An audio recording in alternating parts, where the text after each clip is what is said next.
চীনা শহরের একটা পুরনো বাড়িতে মাজি নামের এই পরিবার বসবাস করত। তাদের একমাত্র ছেলের নাম জিয়া। জিয়ার সকালটা শুরু হতো কাটকাটা আর ঘর মোছা দিয়ে। সে তার প্যারালাইসিস দাদিকেও মেসেজ করে দিত, ঔষধ দিত এবং তার সবকিছুতেই খেয়াল রাখত। একদিন জিয়ার স্কুল থেকে কয়েকজন শিক্ষক তাদের বাড়িতে আসে। জিয়া স্কুলে বেশ ভালো স্টুডেন্ট ছিল, কিন্তু তার শিক্ষকরা জানতো সে অনেক গরিব, আর তাই তাকে আর্থিকভাবে সাহায্য করার জন্য শিক্ষকরা একজন স্পন্সরকে নিয়ে এসেছিল। কিন্তু জিয়ার বাবা শিক্ষকদের এই সাহায্য নিতে চাচ্ছিলেন না। তিনি বলেন তাদের ভাগ্যে যা আছে সেটাই হবে। যদি তাদের ছেলে বড় হয়ে কিছু করতে পারে তাহলেই তাদের ভাগ্যের চাকা ঘুরবে, কিন্তু তারা কারো টাকা অনুদান হিসেবে নিতে চান না। ঠিক তখনই জিয়ার মা সেখানে একটা বয়েমে করে কফি নিয়ে চলে আসেন। প্রথমত তারা বেশ গরিব ছিল, যে কফি তাদের বাড়িতে থাকার কথা না। তারপর আবার নিয়ে এসেছিল বয়েমে করে। এটা দেখে শিক্ষকরা কনফিউজ হয়ে যায়। জিয়ার বাবা বিষয়টা বুঝতে পেরে দ্রুত শিক্ষকদেরকে সেখান থেকে পাঠিয়ে দেন। যাওয়ার আগে একজন শিক্ষক অবাক হয়ে জিয়াকে জিজ্ঞেস করে, এরা কি আসলেই তোমার বাবা মা? সবাই চলে যাওয়ার পর জিয়ার মা তাদের ময়লা কাপড়গুলো একটা জায়গায় রাখেন এবং সঙ্গে সঙ্গে সেগুলো একজন পরিষ্কার করা আর আয়রন করা কাপড়ের সাথে পাল্টে দেয়। তারপর জিয়ার বাবা তার দাদিকে বলে, আমরা বাইরে যাচ্ছি, তুমি জিয়ার সাথে ইংরেজি প্র্যাকটিস করো। জিয়ার বাবা মা বাইরে বেরিয়ে আসে। বাইরে তাদের জন্য একটা দামি গাড়ি অপেক্ষা করছিল। ঠিক তখনই স্পন্সরদের গাড়িটা তাদের পাশ থেকেই চলে যায়, কিন্তু খেয়াল করে না যে জিয়ার বাবা মা ওই গাড়িতে উঠে যাচ্ছেন।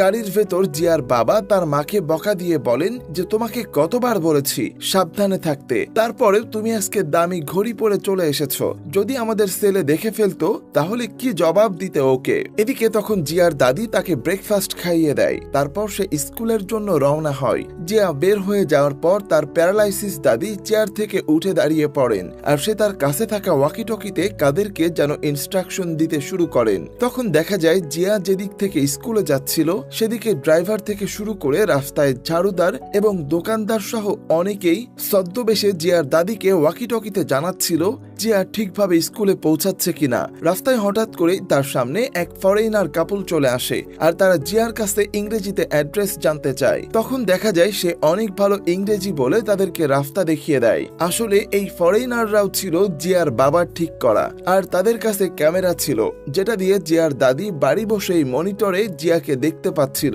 এরপর জিয়া যখন স্কুলে পৌঁছায় সেখানে এক বয়স্ক দম্পতি তার জন্য অনেকগুলো বেলুন নিয়ে অপেক্ষা করছিল, কিন্তু জিয়া আসার আগেই সিকিউরিটি দ্রুত তাদের সেখান থেকে সরিয়ে দেয় যাতে তারা জিয়ার সাথে কথা বলতে না পারে। বৃদ্ধ দম্পতিকে জিয়ার বাবার গাড়িতে নিয়ে আসা হয়, যেখানে জিয়ার বাবা তাদেরকে বলে আপনারা এভাবে দামি পোশাক পরে জিয়ার সাথে দেখা করলে তার সন্দেহ হবে, তাই বাড়ি চলে যান আর পোশাক পাল্টে জিয়ার জন্মদিন পালন করতে আমাদের বাড়িতে আসুন। আসলে এই বৃদ্ধ দম্পতি ছিল জিয়ার নানা নানি।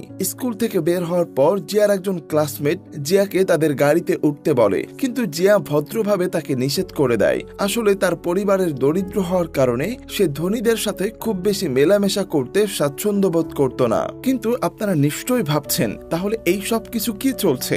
জিয়ার বাবা যখন বাড়ি ফেরে তখন সে কিছু অতীতের স্মৃতি মনে করতে শুরু করে, আর এখান থেকে রহস্যের জট খোলে। আসলে কয়েক বছর আগে জিয়ার বাবা তার মাকে নিয়ে এই পুরাতন বাড়িতে এসেছিল, আর তাকে বলেছিল একটা সময়ে আমরা এই এলাকার সব থেকে গরিব পরিবার ছিলাম। আমি ছোটবেলায় এই বাড়িতেই বড় হয়েছি, কিন্তু টাকার মূল্য যে কত গুরুত্বপূর্ণ সেটা আমাকে আমার ছোটবেলার স্মৃতি মনে করিয়ে দেয়। আসলে জিয়ার বাবার ছোটবেলায় দারিদ্রতায় কাটলেও সে একটা সময় নিজের যোগ্যতায় এখন অনেক বড় ব্যবসা দাঁড় করিয়েছে, আর সে এখন এই শহরের সব থেকে ধনী লোকদের মধ্যে একজন। কিন্তু তাদের বড় ছেলে ছোটবেলা থেকেই যেটাই চেয়েছে সেটাই সাথে সাথেই পেয়ে গেছে, এজন্য তার কাছে টাকার মূল্যায়ন নেই। কিন্তু এখন জিয়ার বাবা মা বুঝতে পারছিল যে আসলে তাদের বড় ছেলেকে মানুষ করতে তারা ভুল করে ফেলেছে। এজন্য তারা একটা ডিসিশন নেয়। তারা ঠিক করেছিল তাদের ছোট ছেলেকে অর্থাৎ জিয়াকে তারা টাকার মূল্য বোঝানোর জন্য গরিব পরিবেশে বড় করে তুলবে। আর তখন থেকেই শুরু হয় এই অভিনয়। জিয়াকে নিয়ে তার বাবা মা দামি গাড়ি বাড়ি ফেরে এই পুরাতন বাড়িতে এসে ওঠে, আর জিয়া আসলে তখন অনেক ছোট হয়, তার এখন কিছুই মনে নেই। একটু পর তার নানা নানি নতুন পোশাক পরে তাদের নাতির জন্মদিনের শুভেচ্ছা জানাতে আসে, কিন্তু তারা ঢোকার আগে জিয়ার বাবা মা তাদেরকে চেক করে, কারণ তার নানা নানি যখন এখানে আসতো তারা জিয়াকে লুকিয়ে অনেক টাকা দেওয়ার চেষ্টা করত। তাই জিয়ার মা তাদেরকে পরীক্ষা করতে শুরু করে, আর এবার তার নানির মোজায় টাকা লুকানো ছিল। জিয়ার মা এটা দেখে তার নানিকে বলে, তোমাদেরকে কতবার নিষেধ করেছি, তারপরেও তোমরা আমার কথা শোনো না। এত কম বয়সে টাকার মুখ দেখলে জিয়া নষ্ট হয়ে যেতে পারে। এদিকে জিয়া বাড়ি ফিরে আসতে দেখে টেবিলের উপর একটা জন্মদিনের কেক তার জন্য অপেক্ষা করছিল। জিয়া প্রথম স্লাইডটি নিয়ে তার মায়ের গালে এবং দ্বিতীয়টি নানির মুখে দেয়, আর তখনই তার নানি ইমোশনাল হয়ে পুরনো দিনের কথা বলতে থাকে, যে কিভাবে ছোটবেলায় সে জিয়াকে অনেক দামি দোলনায় দোল খাওয়াতো, আর সেই সাথে সে তাকে সুইমিং পুলে নিয়ে সাঁতারও শেখাতো। কিন্তু তার নানি সব সত্যি কথা বলে দিচ্ছে দেখে জিয়ার বাবা তাকে কেকের টুকরা দিয়ে চুপ করিয়ে দেয়, কারণ আরেকটু হলে তার নানি জিয়াকে বলেই ফেলছিল যে তার বাবা অডেল সম্পত্তির মালিক। প্রতিবেশীরা এসে দাদিকে নিয়ে যায়, কিন্তু যাওয়ার আগে দাদা গোপনে তার চুল থেকে কিছু টাকা বের করে জিয়ার হাতে দেয়। কিন্তু সবাই চলে গেলে জিয়া সেই টাকা তার বাবার কাছে দিয়ে বলে, এটা আমাদের ফ্যামিলির সঞ্চয় বক্সে রেখে দাও। আর তখন জিয়ার বাবা তাকে জিজ্ঞেস করে, আচ্ছা তুমি কি জানো আমাদের পারিবারিক খরচ কত? জিয়া তখন খুব কনফিডেন্টলি তাদের পরিবারের সব মাসিক খরচ হিসাব করে বের করে ফেলে, আর সেলের এমন নির্ভুল হিসাব দেখে তার বাবা ঘোষণা করে আজ থেকে পরিবারের সব টাকা পয়সার হিসাব জিয়া করবে। সন্ধ্যায় পুরো পরিবার একসঙ্গে বই পড়ে, কিন্তু তার বাবা মায়ের বইগুলোর ভেতরে লুকানো ছিল স্মার্টফোন। পড়া শেষ হলে জিয়ার মা তার দাদির পা ধুয়ে দিচ্ছিল। আসলে এটা করে সে জিয়াকে বড়দের প্রতি সম্মান করার গুরুত্ব শেখাচ্ছিল। জিয়া ঘুমাতে যাওয়ার আগে সবাইকে বলে, কাল থেকে আমি বাজার করতে যাব, আর বাজারের টাকা বাঁচিয়ে আমার বাবার জন্য একটা জুতা কিনবো, কারণ তার একমাত্র জুতাটা নষ্ট হয়ে গেছে। জিয়া ঘুমিয়ে গেলে তার বাবা মা তাদের ঘরে চলে আসে, আর সেখানে তারা একটা আলমারিতে প্রবেশ করে, আর আসলে এখানে একটা এলিভেটর ছিল। সেটা দিয়ে তারা দুজন একটি আন্ডারগ্রাউন্ড অফিসে চলে যায়, আর দেখা যায় সেখানে একটা টিম জিয়ার পরিবারকে গরিব দেখানো আর সেই সাথে জিয়ার যেন কিছুতেই সন্দেহ না হয় সেই জন্য কাজ করে যাচ্ছে। জিয়ার বাবা অফিসের সবাইকে ধন্যবাদ জানিয়ে বললেন, তোমাদের কঠোর পরিশ্রমের জন্য আমরা আরো একটা সফল দিন পার করলাম, আর আজ আমার ছেলের জন্মদিন ভালোভাবে কাটার কারণে সবাইকে বোনাস দেওয়া হবে। বর্তমানে জিয়ার বাবা তাদের আন্ডারগ্রাউন্ড অফিসে দ্বিতীয় পর্বের অপারেশন সাকসেসর ঘোষণা করেন। আসলে এই অপারেশনের মাধ্যমে জিয়ার বাবা চাচ্ছিল তাকে একজন দক্ষ ব্যবসায়ীর মতো করে হিসাব শেখাতে। যেহেতু তার বাবার একটা বড় বিজনেস ছিল, সেজন্য সে চাইছিল জিয়া যেন ছোট থেকে বিজনেস মাইন্ডেড হয়ে গড়ে ওঠে, আর সেজন্য সে দোকানে বাজার করতে যেত।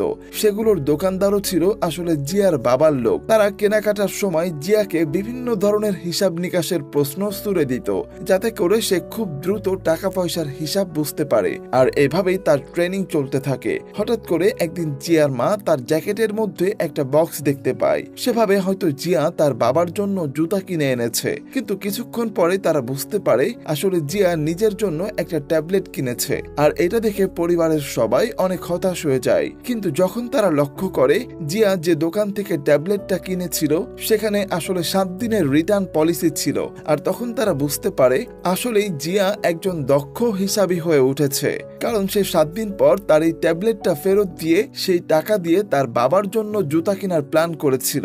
পরের দিন যখন জিয়ার বাবা তার কাজের জন্য বাইরে যাচ্ছিল, তখন জিয়া আবারও তার বাবার সেরা জুতোটা লক্ষ্য করে, আর তাই সে ওই দিনই তার ট্যাবলেটটা নিয়ে সেই দোকানে ফিরিয়ে দিতে চায়। কিন্তু দোকানদার তাকে বলে তার ট্যাবলেটে পানি লেগেছে, এজন্য এখন 7 দিনের রিটার্ন পলিসি আর কাজ করবে না। এটা শুনে হতাশ হয়ে জিয়া বাড়ির দিকে ফিরতে শুরু করে। আসলে সে যেভাবে প্ল্যান করেছিল সেভাবে পরিস্থিতি কাজ করেনি। কিন্তু বাড়ি ফেরার সময় তার মাথায় একটা বুদ্ধি আসে। সে দেখতে পায় আশেপাশে রাস্তায় অনেক প্লাস্টিকের বোতল আর ক্যান পড়ে আছে।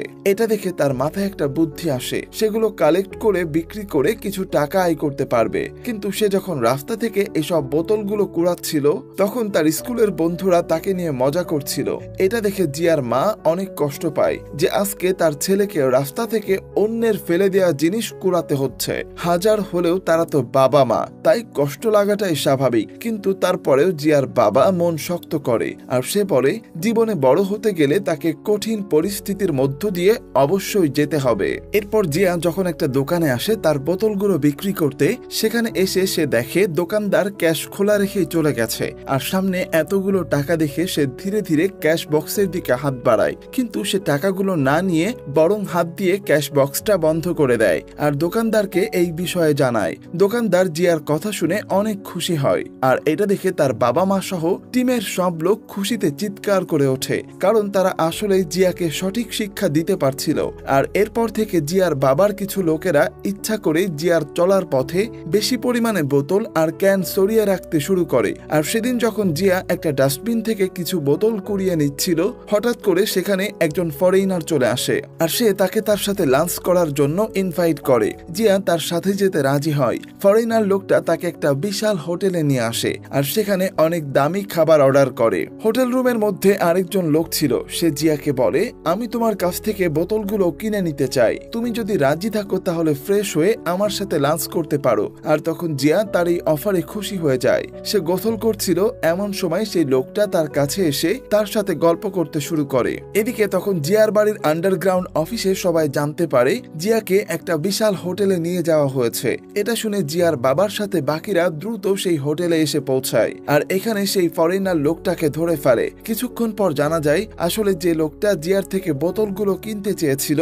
সে আর কেউ না, জিয়ার বড় ভাই। জিয়ার মা বাবা সেখানে আসলে সে বলে আমি আমার ছোট ভাইকে মিস করছিলাম, এর জন্য আমি চাচ্ছিলাম তার সাথে কিছু সময় কাটাবো। কিন্তু এতে জিয়ার বাবা মোটেই খুশি হয় না আর সে তার বড় ছেলেকে ভবিষ্যতে এমন কাজ করতে নিষেধ করে। বাড়ি ফেরার পর পরিবারের সবাই জিয়ার ট্যাবলেট কেনার জন্য বকাবকি করছিল আর তখন জিয়ার বাবা বলে ঠিক আছে, আমি কিছু মনে করিনি, কিন্তু তুমি তোমার পরিবারকে কথা দিয়েছিলে আমার জন্য জুতা কিনবে, আর তাই পরিবারকে দেওয়া কথা তোমাকে অবশ্যই রাখতে হবে। তাই এখন ভাবো কিভাবে তুমি আরো বেশি বোতল সংগ্রহ করে সেগুলো বিক্রি করতে পারবে। বাবার কথা শুনে সারা রাত ভাবার পর জিয়া পরের দিন তার শহরে একটা খেলার মাঠে আসে আর সেখানে একটা ফুটবল ম্যাচে যখন সেই শহরের দল বাইরের টিমের কাছে হেরে যায়, তখন ভক্তরা রেগে গিয়ে তাদের দিকে পানির বোতল ছুড়তে শুরু করে আর মুহূর্তের মধ্যেই সেখানে চারিদিকে প্লাস্টিকের বোতলে ভরে যায়। জিয়া আর তার পরিবার এই সুযোগ হাতছাড়া না করে মাঠে থাকা সব বোতল কুড়িয়ে নেয়। কিন্তু সেদিন মাঠে রেসের ট্রাক দেখে জিয়া দৌড়াতে শুরু করে। তার দৌড়াতে অনেক ভালো লাগতো।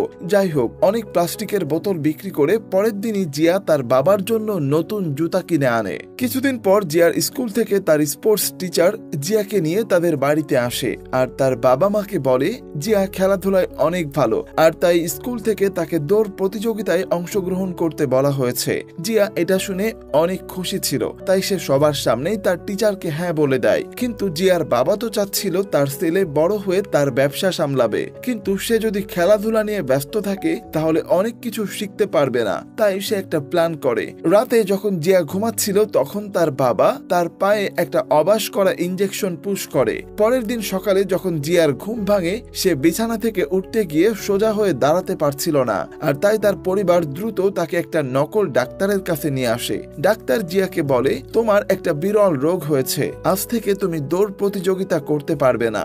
এটা শুনে জিয়ার অনেক মন খারাপ হয়, কিন্তু আসলে এসব কিছুই জিয়ার বাবার প্ল্যান অনুযায়ী হচ্ছিল।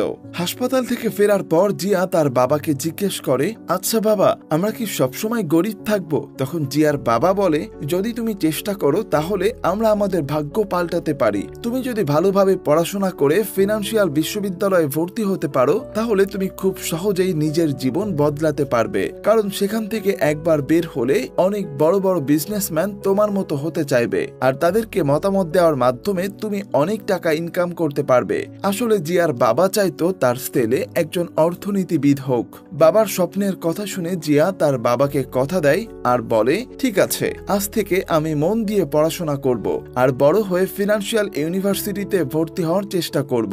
এটা শুনে জিয়ার বাবা খুশি হয়ে তাকে একটা সাইকেল কিনে দেয় আর সাইকেল পাওয়ার পর জিয়া স্কুলে যাওয়ার সময় তার বান্ধবী ফেকে সাথে নিয়ে যেতে শুরু করে আর এভাবে কয়েক বছর কেটে যায়। জিয়া এখন অনেক বড় হয়ে গেছে, কিন্তু জিয়া এখনো তার বান্ধবীকে সাইকেলের পেছনে বসিয়ে স্কুলে নিয়ে যায় আর এটা দেখে তার বাবা কিছুটা চিন্তিত হয়ে পড়ে।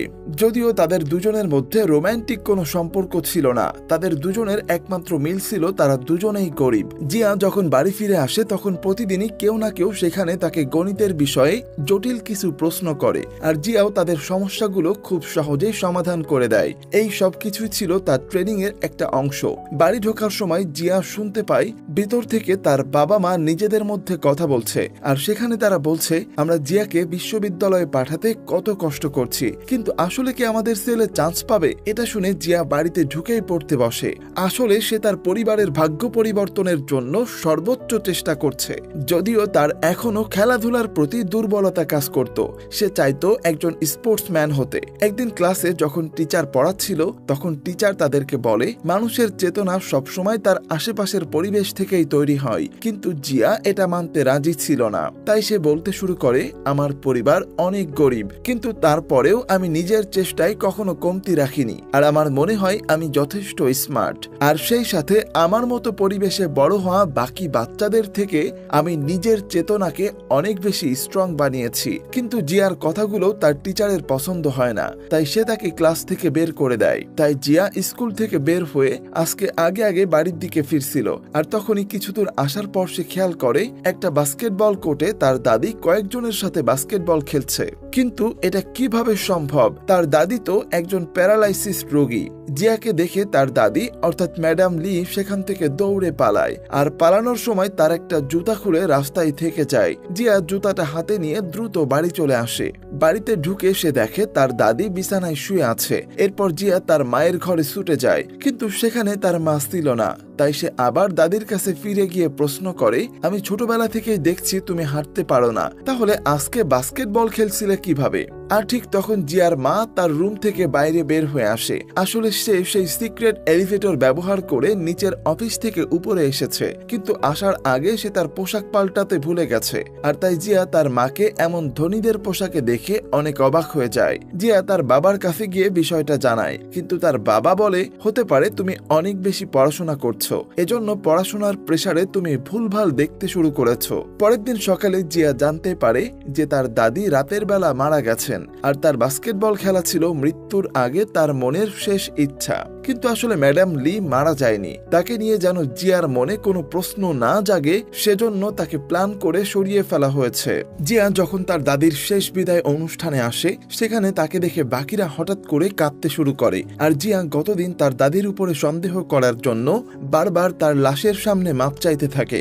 আর জিয়ার এমন কান্না দেখে ম্যাডাম লিও নিজেকে সামলাতে পারছিল না। আর সেই ছোটবেলা থেকে এই পর্যন্ত জিয়াকে নিজের হাতে বড় করে তুলেছে, কিন্তু জিয়া যদি ম্যাডাম লিকে এভাবে কাঁদতে দেখে ফেলে তাহলে তো সবকিছু ফাঁস হয়ে যাবে। তাই দ্রুত সেখানে থাকা সবাই মিলে ম্যাডাম লিকে ভেতরে নিয়ে যায়, আর তারা দ্রুত তাদের দুজনকে আলাদা করে ফেলে। ম্যাডাম লি অনেক মন খারাপ করছিল এটা ভেবে যে সে হয়তো আর কখনো জিয়াকে দেখতে পারবে না। কিন্তু তখন জিয়ার বাবা এসে তাকে বলে আপনি চিন্তা করবেন না, জিয়া বিশ্ববিদ্যালয়ে চান্স পাওয়ার সাথে সাথেই আমরা তাকে এসব কিছু খুলে বলবো, আর তখন অবশ্যই আপনি তার সাথে দেখা করতে পারবেন। পরের দিন জিয়া তার বান্ধবী ফের সাথে দেখা করতে আসে, আর সেখানে এসে সে তার মনের সন্দেহের কথাগুলো ফের সাথে শেয়ার করতে শুরু করে। জিয়া বলে আমি কিছুতেই বুঝতে পারছি না আমার মা হঠাৎ করে এত দামি পোশাক আর গহনা পরে কোথা থেকে এসেছিল। ফে তখন মজা করে বলে হয়তো তোমার মা কারো সাথে প্রেম করে আর তার সাথে কোথাও লুকিয়েছিল, আর হয়তো সে তার জন্যই এভাবে সেজে গুজে থাকে। আর তুমি খেয়াল করে দেখো তোমার বাবার বয়সও অনেক। এরপর ফে আরো বলে আমি তো তোমার মাকে অন্য একজন লোকের সাথে একটা বাড়িতে ঢুকতে দেখেছি। এটা শুনে জিয়া দ্রুত সেই বাড়ির অ্যাড্রেস নিয়ে সেখানে রওনা দেয়। আসলে এই বাড়িটা ছিল জিয়াদের আসল বাড়ি। আর তখন বাড়ির ভেতরে জিয়ার বাবা মা তার বড় ভাইয়ের সাথে কথা বলছিল। জিয়ার বড় ভাই তাদের পারিবারিক বিজনেসে একটা পজিশন চাচ্ছিল, কিন্তু তার বাবা বলে তুমি ছোটবেলা থেকেই শুধু টাকা উড়িয়ে এসেছো, আর তাই তুমি টাকার মর্ম কখনোই বুঝবে না। আমার বিজনেস তোমার হাতে তুলে দিলে সেটা আর বেশি দিন টিকবে না। তারা যখন এসব কিছু বলছিল তখন জিয়া বাড়ির দরজায় পৌঁছে গেছে, আর বাইরে থাকা লোকেরা ভেতরে খবর দেওয়ার আগে জিয়া বাড়ির ভেতরে ঢুকে পড়ে। বাড়ির ভেতরে ঢুকে জিয়ার ছোটবেলার স্মৃতিগুলো মনে পড়ছিল। তার মনে হচ্ছিল সে এই বাড়িতে আগেও এসেছে, এমনকি তার বাবা মায়ের আচরণও তার কাছে সন্দেহজনক মনে হচ্ছিল। জিয়াকে ডিস্ট্র্যাক্ট করার জন্য তার বাবা মা তাকে নিয়ে সুইমিং পুলে ঝাঁপ দেয়। এরপর তার মা এসে জিয়াকে বলে আসলে আমরা এই বাড়ির মালিকের কাছে তোমার বিশ্ববিদ্যালয়ে ভর্তির জন্য যে টাকার প্রয়োজন সেটা ধার নিতে এসেছি, কিন্তু তারপরেও জিয়ার জিয়ার তার মায়ের কথা বিশ্বাস হয় না। কিছুদিন পর তার স্কুলের পরীক্ষার রেজাল্ট দিলে দেখা যায় জিয়া অনেক ভালো রেজাল্ট করেছে। এরপর যেদিন বিশ্ববিদ্যালয় পরীক্ষার ডেট ছিল সেদিন তার বাবা মা পরীক্ষার হলের সামনেই তার জন্য অপেক্ষা করছিল, কিন্তু পরীক্ষা শেষ হয়ে যাওয়ার পরেও তারা জিয়াকে কোথাও খুঁজে পাচ্ছে না। তখন বাড়ি ফিরতেই তাদের একজন জিয়ার একটা ব্যাগ নিয়ে আসে, আর সেখানে তারা জিয়ার একটা ছবি খুঁজে পায়। ছবিটাতে জিয়ার মুখে টেপ পেঁচানো ছিল, আর সেখানে একটা চিঠিও ছিল যেখানে জিয়ার মুক্তিপণ হিসাবে বেশ কিছু টাকার কথা উল্লেখ করা ছিল। তখন টিমের একজন বলে, এই জায়গাটা কোথায় আমি চিনি। ব্যাস, আর দেরি কিসের, সবাই মিলে ছুটে যায় জিয়াকে উদ্ধার করতে। কিন্তু যখন সবাই বাড়ি থেকে বের হয়ে যাচ্ছিল তখন জিয়া ছাদের উপর দাঁড়িয়ে সবকিছু খেয়াল করছিল। আসলে সে বেশ কিছুদিন ধরেই তার বাবা মা সহ তার চারপাশে থাকা মানুষদের অদ্ভুত আচরণ খেয়াল করছিল। যেদিন সে তাদের আসল বাড়িতে গিয়েছিল আর তার বাবা তাকে সুইমিং পুলে ঠেলে ফেলে দেয়, সেদিন পুলের ভেতরে সে একটা হাঁসের ছবি দেখতে পায়। আর এটা দেখে তার স্পষ্ট মনে পড়ে সে যখন ছোট ছিল তখন একবার এই পুলে ডুবে যাচ্ছিল, এমন স্মৃতি তার মনে আছে। এছাড়াও সে খেয়াল করেছে তার মায়ের কানে প্রায় সময় কথা বলার জন্য সিক্রেট ডিভাইস থাকে, আর তার আশেপাশে থাকা সব মানুষরা সব সময় কথায় কথায় তাকে ফিনান্সিয়াল বিশ্ববিদ্যালয়ের কথা মনে করাতো। বাড়ি থেকে সবাই বের হয়ে গেলে জিয়া তার বাবা মায়ের রুমে আসে, আর সেখানে কিছুক্ষণ খোঁজাখুঁজি করার পরে সে আলমারির ভেতরে থাকা এলিভেটরটা পেয়ে যায়। এলিভেটর দিয়ে নিচের আন্ডারগ্রাউন্ড অফিসে আসলে সে দেখতে পায় এখানে রীতিমতো তাকে নিয়ে একটা গবেষণাগার বানানো হয়েছে, যেখানে তার ডায়েরি থেকে শুরু করে তার মুখের অঙ্গভঙ্গি সবকিছুই বিশ্লেষণ করা হতো। এমনকি তার ছোটবেলা থেকে এই পর্যন্ত তার জীবনে যারাই এসে তাকে কিছু শিখিয়েছে তাদের সবার ছবি নিচে বাধাই করে রাখা হয়েছিল। সেই সাথে সেখানে ম্যাডাম লিয়েরও একটা বিশাল ছবি টানানো ছিল। জিয়া যখনই সবকিছু অবাক হয়ে দেখছিল তখনই পেছন থেকে ম্যাডাম লি সেখানে এসে জিয়ার কাছে মাপ চায়। ততক্ষণে তাদের পুরো পরিবারও সেখানে পৌঁছে গেলে জিয়ার বাবা বুঝতে পারে জিয়া নিজের থেকেই সবকিছু জেনে গেছে। তখন জিয়া তাদেরকে জিজ্ঞেস করে, তোমরা আসলে কারা? কারণ তোমাদের ছবি তো ওই ওয়ালে টানানো নেই। তোমরা কি কোনো সায়েন্টিস্ট? আমাকে নিয়ে গবেষণা চালাচ্ছিলে? ছেলের মুখে এমন কথা শুনে তার মা কাঁদতে কাঁদতে জিয়াকে জড়িয়ে ধরে, আর জিয়ার বাবা তার কাছে এসে বলে, তুমি আসলে আমাদেরই সন্তান, আর তোমাকে একজন যোগ্য উত্তরাধিকারী বানানোর জন্যই আমরা এসব কিছু করেছিলাম। আমরা সব সময় তোমার ভালো চাই। কিন্তু জিয়া কোনো কথাই বলতে পারছিল না, কারণ তার চোখের সামনে শুধু ভাসছিল তার জীবনের কষ্টের কাটানো দিনগুলোর কথা। কিভাবে সে তার পরিবারকে ভালোবেসে তাদের ভাগ্য বদলানোর জন্য নিজের মনের সব শখ ত্যাগ করেছিল। জিয়ার বাবার কথায় জিয়া কোনো উত্তর দেয় না। সে শুধু বলে, আজ থেকে আমি আমার নিজের পথ নিজেই খুঁজে নিতে চাই। এটা বলে জিয়া সেখান থেকে বের হয়ে পড়ে। বাইরে বাচ্চারা খেলছিল, জিয়া সেখান থেকে দৌড়ে চলে যায়। তার বাবা মা তাকে কাঁদতে কাঁদতে দেখতে থাকে, কিন্তু ছেলেকে থামানোর মতো কোনো ভাষা তাদের কাছে ছিল না, কারণ তারা বুঝতে পারছিল ছেলেকে উত্তরাধিকারী বানাতে গিয়ে তারা তার জীবন থেকে অনেক কিছুই কেড়ে নিয়েছে। এদিকে তখন জিয়ার বড় ভাইকে দেখা যায় সে একটা বিশাল পাহাড় বেয়ে উপরে উঠছে। তার বাবা তার বিষয়ে কি ভাবে এতে এখন আর তার কিছুই যায় আসে না। সে তার বাকি জীবনটা ভ্রমণ করে কাটিয়ে দিতে চায়। আর তখন আমরা জিয়াকে দেখতে পাই জিয়া তার মনের ইচ্ছাকে প্রাধান্য দিয়ে এখন একজন রেসার হয়ে উঠেছে, আর তার বাবা মা বাড়িতে বসে টিভিতে তাদের ছেলেকে দেখছিল। কিন্তু তখন দেখা যায় দৌড়াতে দৌড়াতে হঠাৎ করে সামনে প্লাস্টিকের বোতল দেখে জিয়া সেগুলো তুলে খুশিতে দৌড়াতে শুরু করে। আসলে তার শিক্ষক হয়তো ঠিকই বলেছিল, মানুষের পরিবেশ তাদের চেতনাকে প্রভাবিত করে। আর বাংলায় একটা প্রবাদ আছে না, অভাবে স্বভাব নষ্ট। যাই হোক, আমাদের আজকের গল্পটা এখানেই শেষ হয়ে যায়। তবে এই গল্পটা আমাদেরকে অনেক কিছু শেখায়। শুধু যে অভাবে মানুষকে সফল হতে সাহায্য করে এটা একেবারেই ঠিক না, বরং একটা মানুষ যদি তার মনের ইচ্ছাকে প্রাধান্য দিয়ে সেটা নিয়েই কাজ করে তাহলে সেখানে তার সফলতার চান্স অনেক বেশি। আপনাদের কার কাছে গল্পটা কেমন লেগেছে অবশ্যই কমেন্ট করে জানাবেন। আর এই গল্পটা থেকে পার্সোনালি আপনি কি শিখলেন সেটাও জানাতে ভুলবেন না। আমাদের গত ভিডিওটা আরাফাত রহমান ভাই দেখেছেন নোয়াখালী থেকে, পর্তুগাল থেকে দেখেছেন তুহিন ভাই, সেই সাথে গাজীপুর থেকে আমাদের ভিডিও দেখেছেন ফিরোজ ভাই। আপনাদের সবার প্রতি অনেক অনেক ভালোবাসা রইল। আপনি কোথা থেকে ভিডিওটা দেখছেন সেটা আমাকে কমেন্ট করে জানাতে পারেন। আবারও ফিরবো ভিন্ন ধর্মী কোনো গল্প নিয়ে। ততক্ষণ পর্যন্ত আল্লাহ হাফেজ।